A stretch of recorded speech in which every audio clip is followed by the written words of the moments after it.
주님의 이름으로 환영하고 축복합니다. 저는 오늘 우리가 넉넉히 이기느니라 라는 제목을 가지고 함께 하나님의 말씀을 나누기를 원합니다. 우리가 잘 아는 조선시대 고대 소설 중에 춘향전이라는 소설이 있습니다. 이 춘향전의 내용은 아마 다 아실 텐데, 성춘향이라는 자매와 이몽룡이라는 형제가 서로 사랑하고 또한 결혼하기로 정혼을 했는데, 이 이몽룡이라는 형제가 과거 시험을 보러 서울을 갔죠. 근데 서울에 올라갔는데 수년이 지나도 죽었는지 살았는지 소식이 없습니다.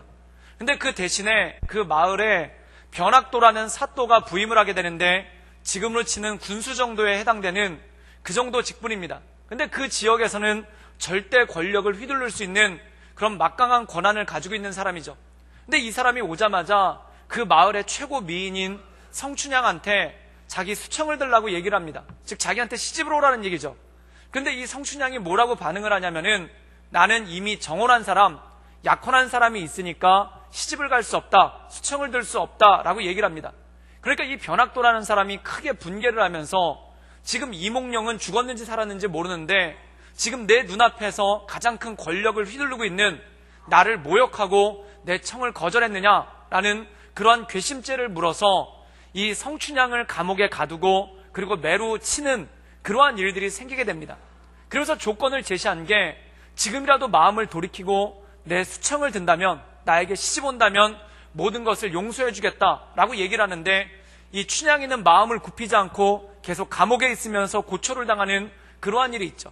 그때 많은 사람들이 이 춘향이한테 찾아가가지고 이런 얘기를 합니다.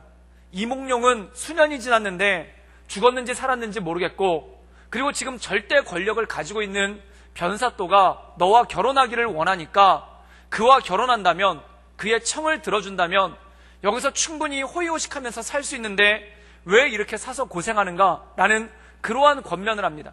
그때 이 춘향이가 마음을 돌이키지 않고 이몽룡을 계속해서 기다리면서 고난을 받고 있죠. 그런데 만약에 말입니다, 만약에 이 성춘향이 우리 교회 청년부 지체고, 그리고 어떤 성도님들이, 만약이라는 것입니다. 깜짝 놀라지 마시고요. 그런 청년 없습니다. 근데 만약에 저한테, 이 성춘향한테 신방을 가가지고, 감옥에 신방을 가가지고 위로를 해주라 라고 얘기를 한다면, 제가 감옥에 가서 이 춘향이를 만나서 어떤 얘기를 해주겠습니까? 고생하지 말고 마음을 돌이키라. 아마 1번, 고생하지 말고 마음을 돌이키라. 이몽룡이 죽었는지 살았는지도 모르는데 언제까지 이렇게 고생하고 있겠는가? 변학도에게 시집가라. 이렇게 얘기를 하겠습니까? 아니면 2번, 조금만 참아라. 지금 힘들고 어렵지만 이제 곧 이몽룡이 장원급제에서 암영어서 출도요를 외치면서 마패를 들고 올 테니까 좀만 이 고난을 참아라. 어떤 것을 얘기하겠습니까? 아마 대부분의 분들이 2번을 얘기하라고 할 것입니다. 그런데 물론 1번이라고 말하시는 분들도 있겠죠. 이 1번이라고 말하시는 분들은 춘향전을 아예 모르시거나, 또는 변사또를 진심으로 사랑하시거나, 또는 너무 더운 나머지 약간 정신을 잃으셨을 가능성이 굉장히 높은 줄 압니다. 그런데 아마 이렇게 얘기할 거예요. 좀만 기다리라고, 좀만 참으라고. 지금 고난이 있고 힘듦이 있지만 좀만 기다리면은 이제 곧 이몽룡이 오고 이 모든 것을 이겨나갈 수 있을 거라고 그렇게 위로하고 격려할 것입니다. 근데 사랑하는 여러분, 우리가 이 성경을 읽어보면은 성경에 그러한 내용들이 굉장히 많더라는 것입니다. 특별히 요한계시록을 읽어보면은 요한계시록은 무시무시하죠. 왜냐하면 세상의 권세가 얼마나 센지, 그리고 그 센 세상의 권세가 성도를 얼마나 괴롭히는지에 대해서 잘 나와 있습니다. 그래서 요한계시록 읽어보다 보면은 큰 용이 나오고, 또한 큰 정갈이 나오고, 또한 큰 뱀이 나오고, 모든 사람이 두려워하는 666, 그리고 물속에서 걸어나온 뿔이 10개 달린 짐승에 대해서 묘사하고 있습니다. 그런데 그것을 읽을 때마다 소름이 끼치고 굉장히 무섭습니다. 그것은 무엇을 뜻하냐면, 세상의 권세가 얼마나 무서운지, 또한 세상의 권세가 얼마나 무시무시한지, 그리고 그 무서운 세상의 권세가 성도들을 얼마나 괴롭히고 힘들게 하는지를 잘 드러내고 있습니다. 그럼 우리는 어떻게 할 것인가? 그 세상에 굴복하고 그 세상의 권세에 무릎 꿇고 호의호식하면서 살 것인가? 성경은 그렇게 말씀하고 있지 않습니다. 참으라고 말씀하고 있고, 기다리라고 말씀하고 있고, 이 고난은 곧 지나간다고 말씀합니다. 그래서 요한계시록 후반부에 보면은 새하늘과 새 땅에 대해서 말씀하면서, 그때 승리하신 주님께서, 승리하신 예수 그리스도께서 오셔서 이 모든 것들을 무찌르고 우리를 위로하시며 우리의 모든 눈물을 닦아주시라 말씀한다는 것입니다. 사랑하는 여러분, 이 세상 사는 동안 고달프고 힘들더라도 오직 주님만을 바라보며 마음을 지켜나가고 승리하며 나가는 우리 모든 성도들 되기를 주님의 이름으로 축원합니다. 사랑하는 여러분, 이 춘향전에 보면은 가장 클라이막스가 어느 부분이냐면 이 변사또의 생일날 이 동원 가운데, 마당 가운데다가 이 춘향이를 앉혀놓고 그리고 사람들이 술을 마시면서 춘향이를 죽이려고 합니다. 그래서 망나니가 칼을 들면서 옆에서 춤을 추죠. 그때 어떤 일이 벌어지냐면 아명어사 출두야 라는 말이 나오면서 이몽룡이 마패를 들고 군사를 이끌고 옵니다. 이것은 무엇입니까? 변학도에게는 심판의 날이지만 춘향이에게는 구원의 날이라는 것입니다. 즉 요한계시록이 이것을 말씀하고 있다는 것이죠. 우리가 세상에서 고난을 받고 있지만 예수님께서 이 땅 가운데 오시는 날 세상의 권세는 심판받지만 우리는 그것에 구원받는 구원의 메시지가 있다는 것입니다. 그런데 만약에 성춘향이 그 생일날 그 모든 것들을 수락하고 만약에 변학도 옆에서 술 따라주면서 아양을 떨고 있었다라고 생각해 보십시오. 그럼 이몽룡이 오는 날 역시 춘향이에게도 심판의 날이 임할 수밖에 없다라는 것입니다. 그래서 성경은 우리에게 권면하는 것이 이 세상을 살아가는 동안 세상의 권세 때문에 힘들고 또한 여러 가지 고난과 핍박을 당하지만 그것에 넘어지지 말고 주님을 바라보며 그 모든 것들을 이겨나갈 것에 대해서 말씀하고 있다라는 것입니다. 그렇다면 성경이 주는 메시지는 무엇일까요? 두 가지입니다. 첫 번째, 주님께서 이 세상의 모든 권세를 파하시고 오신다. 그러므로 이 세상의 권세에 굴복하지 말고 이 세상의 악한 것들에 굴복하지 말고 믿음을 지켜나가는 메시지가 첫 번째 메시지입니다. 또 하나의 메시지는 무엇인가? 바로 우리를 승리하게 하실 주님만을 바라보며 이 세상 종말뿐만 아니라 소망의 주님을 바라보고 우리를 사랑하는 주님을 바라보고 이 세상의 모든 것들을 넉넉히 이겨나가라는 메시지가 이 말씀 가운데 있다는 것이죠. 사랑하는 여러분, 우리가 우리의 생이 다하는 날 또한 우리가 우리의 삶이 끝나는 날 주님께서 우리를 영원한 천국으로 인도해 주실 줄 믿습니다. 우리는 그것을 바라보고 나가는 것이죠. 그런데 우리의 생이 끝나는 날뿐만 아니라 그 영원한 천국뿐만 아니라 이 세상을 살아가면서 우리를 영원한 곳으로 인도해 주실 주님, 또한 우리에게 소망을 주시는 그 주님을 바라보며 우리의 삶을 승리하며 나가는 우리 모든 성도들 되기를 주님의 이름으로 축원합니다. 오늘 사도 바울은 성도들에게 이렇게 권면하고 있습니다. 이 세상을 살아가는 동안 많은 고난이 있다. 이 세상을 살아가는 동안 많은 어려움이 있다. 그러나 우리를 사랑하시는 주님으로 말미암아 이 모든 것들을 넉넉히 이겨나갈 것에 대한 말씀이 오늘 말씀의 내용이라는 것이죠. 우리 함께 로마서 8장 35절에서 36절까지의 말씀을 읽도록 하겠습니다. 우리 다 같이 읽겠습니다. 누가 우리를 그리스도의 사랑에서 끊으리요? 환난이나 공고나 박해나 기근이나 적신이나 위험이나 칼이냐? 기록된 바 우리가 종일 주를 위하여 죽임을 당하게 되며 도살당할 양같이 여김을 받았담과 같으리라. 오늘 말씀 가운데 보면은 고난에 대해서 언급하고 있습니다. 사랑하는 여러분, 우리가 이 세상을 살아가면서 예수님을 믿는 사람이든 예수님을 믿지 않는 사람이든 모든 사람들이 고난을 겪습니다. 그 고난 중에 첫 번째는 뭐냐면 육신의 고난이 있다는 것이죠. 어떤 사람이든지 예수님을 믿는 사람이든지 예수님을 믿지 않는 사람이든지 병듭니다. 그리고 아픕니다. 그리고 그것 때문에 힘들고 여러 가지 어려움을 겪을 때가 있죠. 인간의 고난에 대해서 제일 잘 표현하고 있는 것이 바로 욥기입니다. 이 욥기에 보면은 욥이라는 사람이 고난당하는 것에 대해서 나오는데 그 고난 중에 하나가 뭐냐면은 욥이 육신의 질병을 갖게 됩니다. 그가 어떤 질병을 갖게 되냐면 가려움증을 가지고 이 피부병 때문에 그가 기와를 가지고 자기 피부를 긁어야 될 만큼 그렇게 힘들고 어려운 일을 겪게 되죠. 제가 몇 달 전부터 알러지가 생겨가지고 이 음식을 조금 잘못 먹거나 피곤하면은 막 몸이 붓고 막 몸에 가려움증이 생겨요. 그래가지고 며칠 전에는 입술이 붓는데 가뜩이나 입술도 두꺼운데 부으니까 진짜 오리처럼 되더라고요. 그리고 코까지 부어가지고 이렇게 큰 데가 더 부어가지고 이 숨이 잘 안 쉬어지는 거예요. 그래서 급하게 알러지 약을 몇 개를 먹었는데 그걸 먹고 나니까 이게 또 약이 세가지고 그것 때문에 정신을 못 차리겠는 겁니다. 그러니까 약을 먹어도 힘들고 약을 안 먹어도 힘든 거예요. 근데 병이라는 게 그렇지 않습니까? 한번 걸리면 그 병 때문에 힘들고 병 때문에 치료받으려고 하다 보면 치료받는 것 때문에 힘들고 이래도 힘들고 저래도 힘든 게 그게 바로 병이라는 겁니다. 그래서 사람이 병이 들면은 힘들고 어렵고 고난을 겪게 되죠. 또한 두 번째가 뭐냐면 물질의 어려움입니다. 성경에 보면은 욥이 겪었던 어려움 중에 하나가 그의 모든 물질이 한순간에 사라지는 그러한 어려움을 겪었습니다. 사랑하는 여러분, 살아가면서 얼마나 물질 때문에 힘드십니까? 열심히 노력은 하는데 모이는 건 없고 왜 이렇게 많은 것들이 올라가는지. 어떤 분이 이런 얘기를 하더라고요. 남편 월급과 애 성적만 빼고 모든 것이 오른다, 이런 말씀을 하시더라고요. 정말 올라가는 물가에 감당할 수가 없는 거예요. 그리고 통장의 잔고는 조금씩 계속 줄어가기 시작하는데 그것 때문에 받는 압박과 어려움이 얼마나 크십니까? 또 어떤 문제가 있냐면 사람으로 인해서 겪는 문제가 있습니다. 가족 간에 갈등이 있을 때가 있고, 또한 직장 동료들 사이에 갈등이 있을 때가 있고, 또한 믿음의 공동체를 이루고 있는 교회 성도들끼리 갈등을 겪을 때가 있죠. 그럼 이거 참 힘들고 어렵고 힘들다는 것입니다.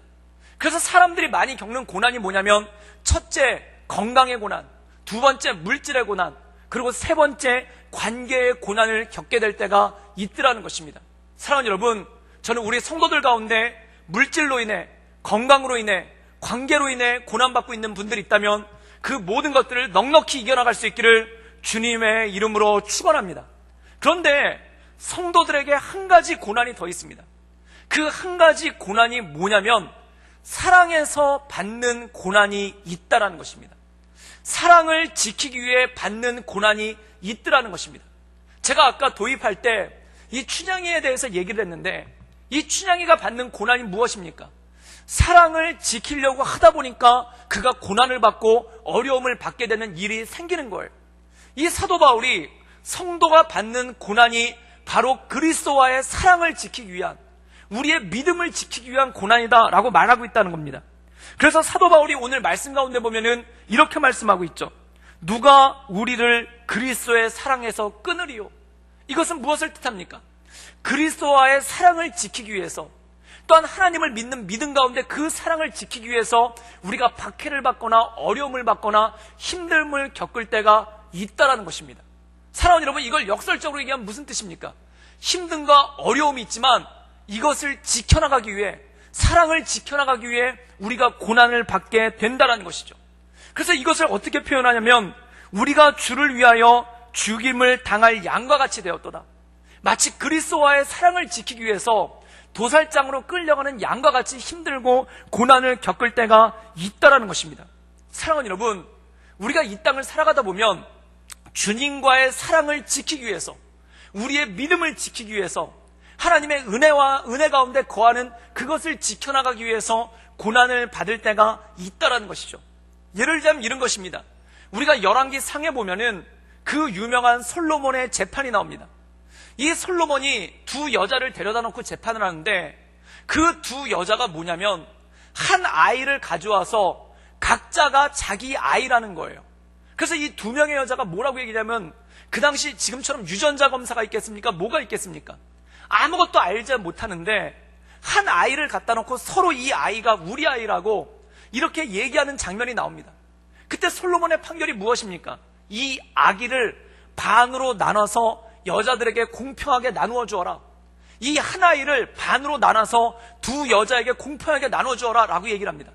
그때 여기서 진짜 엄마와 가짜 엄마가 구분이 되는 거예요. 가짜 엄마는 어떻게 되는가? 이렇게 얘기합니다. 이 아이를 반으로 나눠서 우리 둘에게 나누어 주십시오 라고 얘기합니다. 이 뜻은 무엇입니까? 아기가 죽던 말던 나는 손해보지 말아야 되겠다는 겁니다. 아기가 죽던 말던 나는 억울하지 말아야 되겠다는 겁니다. 그런데 진짜 엄마는 어떻게 하냐면 성경에 보면 이렇게 말씀하고 있습니다. 마음이 타들어가는 것 같았다. 이 여자가 마음이 타들어가는 것 같아서 이 아이를 나눠서 반반씩 나눠주라는 판결이 나오니까 마음이 타들어가는 것 같아서 울며불며 뭐라고 얘기하냐면, 내가 이 아이를 안 가져도 되니까, 내가 이 아이의 엄마가 아니라도 좋으니까 이 아이를 제발 살려주십시오 라는 말씀 가운데 나오는 것을 보게 됩니다. 사랑하는 여러분, 이것은 무엇입니까?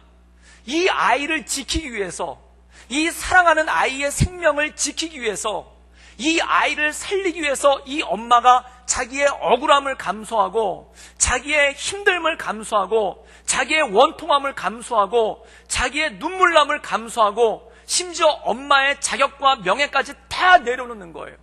사랑하는 여러분, 이 순간에 이 아이를 반으로 나눠서 나눠주라는 판결이 나왔을 때 가장 힘든 사람이 누굽니까?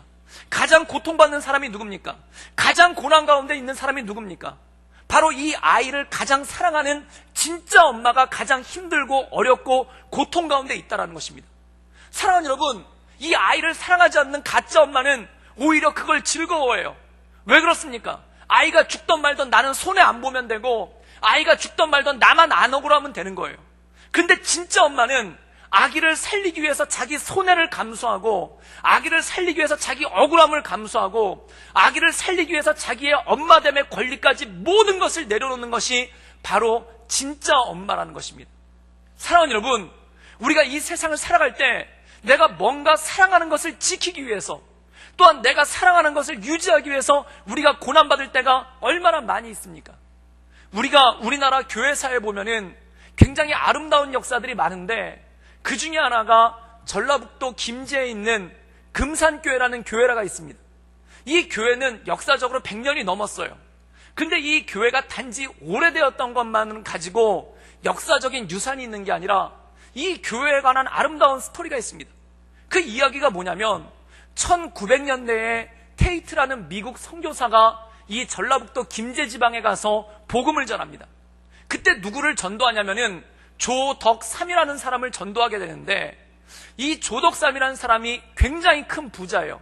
엄청난 대농장을 경영하고 있고 금광도 하나 있었다고 그러고, 그리고 엄청나게 많은 말과 소들을 키우는 큰 마곡간이 있었다고 합니다. 그런데 이 엄청난 부자가 예수님을 믿게 된 거예요. 그래서 이 사람이 금산교회를 개척하는 데 도움을 주는데, 처음에는 자기 사랑채 하나를 내줘서 사람들이 모여서 예배 드릴 수 있도록 그렇게 자기 방을 내줍니다. 그런데 성도들이 부흥을 하니까 이 사람이 어떻게 하냐면 자기 과수원의 일부를 내어주어서 거기다 예배당을 짓고 사람들이 와서 교회를 개척하게끔 그렇게 도와준 거예요. 그래서 이 교회가 부흥하고 많은 사람들이 예수님께로 오게 됩니다. 그런데 그때 전도되었던 사람 중에 누가 있냐면 이 조덕삼이라는 부자의 집에서 17살 때부터 어머니도 부모님도 없는 떠돌이 고아로 살다가 이 17살 때 조덕삼의 집에 들어와서 마국간에 마부로 있으면서 하인으로 있으면서 머슴으로 있는 이자익이라는 머슴이 그때 전도가 돼서 예수님을 믿어요. 이 사람이 열심을 다해서 예수님을 믿은 거예요. 그런데 교회가 부흥하다 보니까 이제 교회 장로님을 장립을 해야 되는 거예요. 교회 장로님을 세워야 되는 거예요. 그래서 공동회의를 열고 성도들이 모여가지고 투표를 하게 됩니다. 근데 그 투표를 했었을 때 테이트 선교사님을 비롯해서 모든 교회 사람들이 조덕삼이라는 부자가 장로가 될 것을 믿어 의심치 않았어요. 한 명의 장로님을 뽑는데 이 조덕삼이라는 분이 교회를 세우는데 결정적인 공을 세웠고, 또한 교회를 세우기 위해서 많은 헌신을 했기 때문에 이 사람이 장로님이 되는데 모두가 의심하지 않았습니다. 근데 놀라운 일이 생긴 거예요. 조덕삼이라는 분이 아슬아슬한 표 차이로 떨어지고 누가 됐냐면 이 집의 머슴인, 이 집의 마부인 이자익이라는 사람이 장로로 장립이 된 거예요. 나이도 조덕삼보다 훨씬 더 어리고, 그리고 이 집의 마부고 이 집안의 머슴인 사람이 그 주인을 이기고 투표로 이기고 장로로 장립이 된 거예요. 이게 발표되는 순간 교회가 물을 끼얹듯이, 공동회의가 물을 끼얹듯이 조용했다고 합니다. 아무도 말을 못한 거예요. 그리고 테이트 선교사님 기록에 보면은 이런 기록이 있다고 합니다. 오늘로써 이제 내 목회는 끝났구나, 이런 생각을 했다는 거예요. 도대체 이게 어떤 방향으로 갈지, 이게 이 교회가 어떤 모습으로 갈지 알지를 못하는 거예요. 그런데 놀라운 일이 벌어집니다. 이 조덕삼이라는 분이 벌떡 일어나서 이자익이라는 분 앞에 가서 무릎을 꿇고 절을 합니다. 그러면서 뭐라고 하냐면, 오늘부터 당신이 우리 금산교회 초대 장로님이 되셨습니다. 축하합니다. 이렇게 인사를 하면서 박수를 쳐주더라는 거예요. 그때 교회 사람들이 다 박수를 치면서 축하를 했다고 그래요. 그리고 난 다음에 2년 동안 이 이자익이라는 분이 이 조덕삼이라는 분보다 나이도 훨씬 어린데, 이 조덕삼이라는 분이 이 이자익이라는 분에게 꼬박꼬박 존댓말을 쓰면서 금산교회 초대 장로님으로서 대우해주고 존중해주고 잘 섬겼다는 거예요. 근데 제가 그 기사를 읽으면서 그 사건을 읽으면서 참 조덕삼이란 분 대단한 분이다, 정말 겸손하고 정말 인격적인 수양이 뛰어난 분이다라고 생각을 했어요. 그런데 제가 곰곰이 이 조덕삼이란 분의 입장에 서서 생각을 해봤습니다. 어떻게 이분은 그럴 수 있었을까?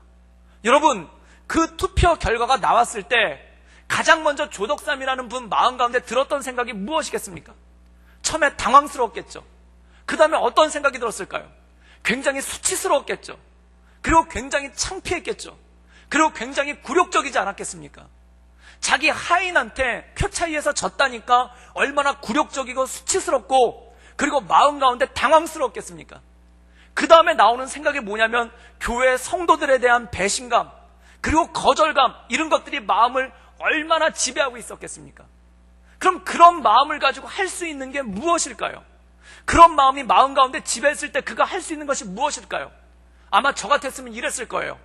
그 앞에서 행패를 부렸든지, 이 투표 가짜다 그리고 행패를 부렸든지, 아니면은 그 투표를 받아들인 다음에 이자익 장로님이 그 집안의 머슴이고 하인이니까 어떻게든 꼬투리를 잡아서 쫓아내버렸든지, 아니면은 가장 쿨한 방법으로, 가장 냉정한 방법으로 제가 교회를 옮겼을 거예요. 그러면 이 조덕삼 정도의 부와 재력과 그리고 신앙이 있는데 어느 교회관들 인정을 못 받고 어느 교회관들 역할을 못 하겠습니까? 그런데 이 조덕삼이란 분은 어떻게 했냐면 그 모든 것을 받아들이고 이자익 장로님을 선임 장로님으로 섬기고 끝까지 교회를 섬긴 거예요. 여러분, 어떻게 그럴 수 있을까요? 제 마음 가운데 떠오르는 건 딱 하나예요. 그분이 지키고 싶은 게 있는 거예요. 뭘 지키고 싶을까요? 주님의 몸된 교회를 지키고 싶은 거예요. 주님의 교회를 지키고 싶으니까, 이 주님의 몸된 교회를 지키고 싶으니까 자기의 굴욕을 내려놓은 것입니다. 자기의 자존심을 내려놓은 것입니다. 그럼 왜 교회를 지키고 싶을까요? 주님을 사랑하기 때문에, 주님께서 이곳에 금산교회라는 교회를 세우셨다는 것을 알기 때문에, 주님을 사랑하는 마음 때문에 그 주님의 사랑을 지키고 싶어서, 그 주님의 마음을 지키고 싶어서 자기가 굴욕을 느끼고 자존심이 상하고 모욕감을 느껴도 그 모든 것을 내려놓을 수 있었다는 것입니다. 사랑하는 여러분, 생각해 보십시오. 나중에 주변 사람들이 와가지고 이렇게 얘기하는 사람들이 있지 않겠습니까? 당신은 양반식이나 돼서 나이도 많은 사람이 당신보다 나이도 어리고 당신 집안 하인한테 졸졸졸 따라다니면서 장로님 하는 게 가당키나 한 것입니까? 얼마나 자존심 상하고 얼마나 모욕적인 일입니까? 그런데 그의 마음 가운데 진짜 지키고 싶었던 게 있기 때문에, 바로 하나님에 대한 사랑 그리고 주님에 대한 몸된 교회를 지키고 싶었기 때문에, 마치 솔로몬 재판에 나오는 그 여자가, 진짜 엄마가 아이를 지키고 싶어서, 아이를 살리고 싶어서 자기의 모든 것들을 내려놓은 것처럼, 이 조덕삼이란 분도 주님의 교회를 지키고 싶어서, 그리고 주님과의 그 사랑을 지키고 싶어서 자기의 모든 것을 내려놓는 그러한 모습이 있더라는 것입니다. 사랑하는 여러분, 우리가 어떻게 고난을 이겨나가는가? 우리가 이 세상을 살아가다 보면은, 사랑하는 여러분, 이럴 때가 있습니다. 교회 믿는 사람에게, 교회를 섬기는 사람에게, 그리고 교회에서 열심히 중직으로서 봉사하는 사람에게 이거만큼 더 큰 고난이 어디 있겠습니까? 이거만큼 더 수치스러운 일이 어디 있겠습니까? 이거만큼 낙심되는 일이 어디 있겠습니까? 그러나 그가 쓰러지지 않은 이유가 무엇입니까? 바로 주님의 사랑으로 인하여 그 주님과의 사랑을 지키기 위해 이 모든 것을 감당한 줄 믿습니다. 이것이 바로 주님을 사랑하는 사람의 마음이라는 거예요. 그래서 이 사도 바울은 뭐라고 말하고 있냐면, 우리 함께 로마서 8장 37절의 말씀을 읽도록 하겠습니다. 우리 다 같이 읽겠습니다. 시작. 그러나 이 모든 일에 우리를 사랑하시는 이로 말미암아 우리가 넉넉히 이기느니라. 우리가 이 세상을 이기는 능력은 무엇인가? 바로 모든 일에 우리를 사랑하는 이로 말미암아. 사랑하는 여러분, 우리가 고난을 견뎌내는 이유가 무엇입니까? 우리가 수치를 견뎌내는 이유가 무엇입니까? 우리가 굴욕을 견뎌내는 이유가 무엇입니까? 바로 나를 사랑하시는 그 주님과의 사랑을 지키기 위해 이 모든 것을 넉넉히 이겨나가는 줄 믿습니다. 사랑하는 여러분, 이 조덕삼이란 분이 아마 곰곰이 생각했을 거예요. 얼마나 당황스러운 일입니까? 얼마나 갑작스러운 일입니까? 얼마나 수치스럽고 굴욕스럽고 자존심 상하는 일입니까? 그런데 이 일이 터졌을 때 곰곰이 생각해 보는 거예요. 왜 주님께서 이렇게 하셨을까? 왜 주님께서 이런 일을 일으키셨을까? 주님께서 나를 망신 주려고 그러셨을까? 주님께서 나를 버리셨을까? 주님께서 나를 망하게 하려고 그러셨을까? 그게 아닌 걸 아는 거예요. 그러면 나를 사랑하시는데, 주님께서 나를 사랑하시는데, 그리고 십자가에 죽기까지 그 아들을 보내신 그 하나님께서 나를 사랑하시는데 왜 이렇게 당혹스러운 일이 생겼을까? 이것을 곰곰이 생각해 보다가 한 가지를 깨닫는 것입니다. 주님의 뜻이 있다. 주님의 계획이 있다. 주님의 섭리가 있다. 이것을 알고 깨닫고 나갈 때 이 모든 일들을 이겨내갈 수 있는 능력이 우리에게 주어진 줄 믿습니다. 때로 우리에게 고난이 오고, 때로 우리에게 수치가 오고, 때로 우리에게 굴욕이 오고, 때로 우리에게 모욕이 오지만 그것에 넘어지지 않는 이유는 나를 사랑하신 주님이 이것을 주셨을 때는 뭔가 이유가 있다라는 믿음 가운데 서나간다는 것입니다. 사랑하는 여러분, 저는 우리 모든 성도들에게 이러한 믿음 있기를 주님의 이름으로 축원합니다. 그때 소망을 가지고 견딜 수 있는 거예요. 그럼 금산교회는 어떻게 되는가? 2년 후에 이 조덕삼이란 분이 2대 장로님으로 장립이 됩니다. 그리고 이분이 어떻게 하냐면 이 초대 장로님이신 이자익 장로님을 최선을 다해 섬겨요. 그리고 어떻게 하냐면 이분이 자기 집 하인으로 있는 게, 자기 집 머슴으로 있는 게 아깝다라고 생각이 들어서 이분에게 후원금을 주고 이분에게 장학금을 줘서 평양 장로의 신학교에 신학생으로 유학을 보냅니다. 그래서 이자익이란 분이 졸업할 때까지 그를 후원해 주었고, 그리고 이 이자익이란 분이 학교를 졸업해서 목사님으로 안수를 받은 거예요. 그렇게 목사님으로 안수를 받고 나니까 테이트 선교사가 은퇴하고 물러간 금산교회의 2대 담임 목사님으로 청빙을 해요. 그래서 장로님으로서 담임 목사님인 이자익 목사님을 잘 섬기다가 이 이자익 목사님이 나중에 순회 전도자가 되어서 전라북도와 충청 남북도를 다니면서 부흥회를 인도하고 복음을 전합니다. 그때 그 모든 것을 다 후원해 주었고, 또한 이자익 목사님이 장로교 총회의 총회장을 3번을 역임하게 돼요. 그리고 나중에 지금 대전 장로의 신학대학교의 설립자가 됩니다. 그때 모든 걸 후원해 준 거예요. 그리고 세월이 흘러서 2005년도에 대전 장로의 신학교가 개교기념일에 이자익 기념관을 세우면서, 이자익 목사 기념관을 세우면서 그 이자익 목사님의 손자인 카이스트의 이규환 교수님을 초대를 합니다. 그리고 또 누구를 불렀냐면은 이 조덕삼 장로님의 손자인, 지금은 돌아가셨지만 사선 국회의원을 지내신 조세영 의원을 초대를 한 거예요. 그때 거기서 경축사를 하면서 이 이자익 목사님의 손자인 이규환 교수가 이런 말을 했다고 합니다. 이 조세영 의원 앞에 가가지고 꾸벅 절을 하면서 뭐라고 얘기했냐면, 우리 할아버지가 주인을 잘 만나서 오늘 우리에게 이런 날이 있을 수 있었습니다 라고 얘기를 했다는 거예요. 그랬더니 조세영 의원이 맞절을 하면서 뭐라고 얘기를 했냐면은, 당신 할아버지가 주인을 잘 만난 것이 아니라 우리 할아버지가 교회와 이 세상의 진정한 주인이 누구신지를 알았기 때문입니다. 그러면서 맞절을 했다는 거예요. 그리고 그걸 본 기독공보 기자가 이런 기사를 썼다고 합니다. 근래 보기 드문 대를 이어 가장 아름다운 일이다. 사랑하는 여러분, 얼마나 아름다운 일입니까? 만약에 그때 처음에 장로 투표가 나갔을 때 그 수치감을 이기지 못해서, 그 자존심 상함을 이기지 못해서 자기 맘대로 했다면 그걸로 끝나는 거예요. 자기 자존심은 지켰지만, 자기 마음은 지켰지만, 자기 굴욕은 당하지 않았지만 그걸로 교회는 끝나는 거예요. 그러나 이분이 주의 몸된 교회를 지키기 위해, 그리고 주님과의 사랑을 지키기 위해 이 모든 것을 이뤄놨을 때 이 집안도 잘 되고 저 집안도 잘 되고 교회도 잘 되고 모든 것을 이끌어주시는 하나님의 진정한 복이 있었다는 것입니다. 사랑하는 여러분, 주님 사랑하는 마음으로 우리에게 주어진 모든 삶을 살아갈 수 있기를 주님의 이름으로 축원합니다. 주님과의 그 사랑을 지키기 위해, 주님께서 내게 주신 이 몸된 교회를 지키기 위해, 주님께서 내게 주신 그 가정을 지키기 위해, 주님께서 내게 주신 이 나라를 지키기 위해 최선을 다해 나갈 수 있기를 주님의 이름으로 축원합니다.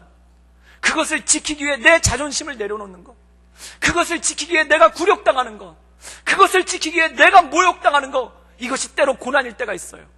그러나 주님의 사랑을 지키기 위해 우리는 이 모든 것들을 감당해 나가는 것입니다. 베드로가 예수님을 배반하고 갈릴리 바닷가로 도망갔을 때 예수님이 그를 찾아오십니다. 그리고 묻는 겁니다. 베드로야, 네가 나를 사랑하느냐? 그때 베드로가 이렇게 얘기하죠. 주님께서 아십니다.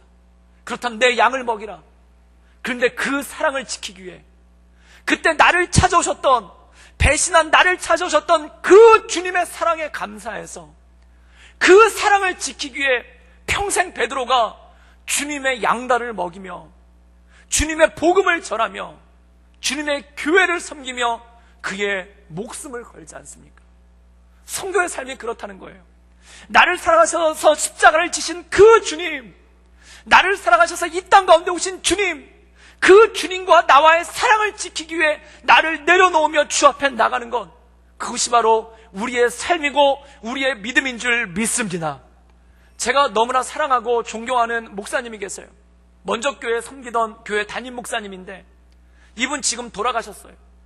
그런데 이분이 너무 아프셨어요.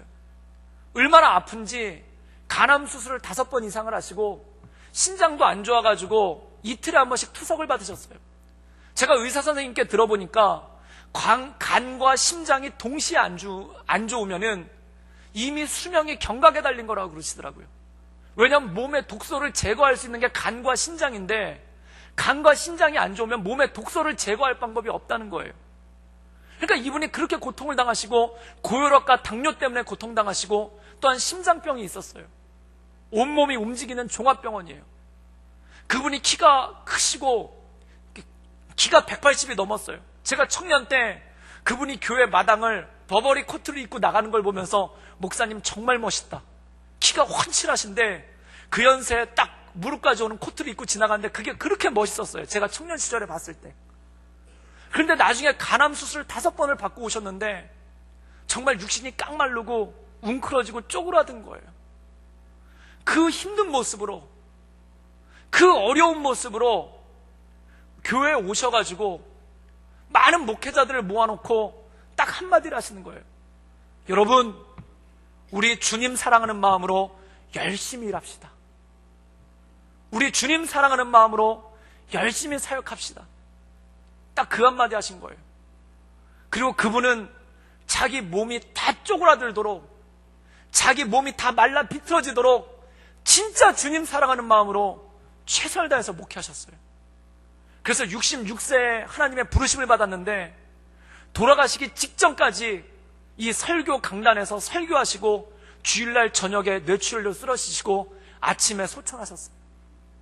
죽기 직전까지, 하나님 앞에 부르심을 받기 전까지 최선을 다해서 말씀을 전하고 그 앞에 나간 거예요.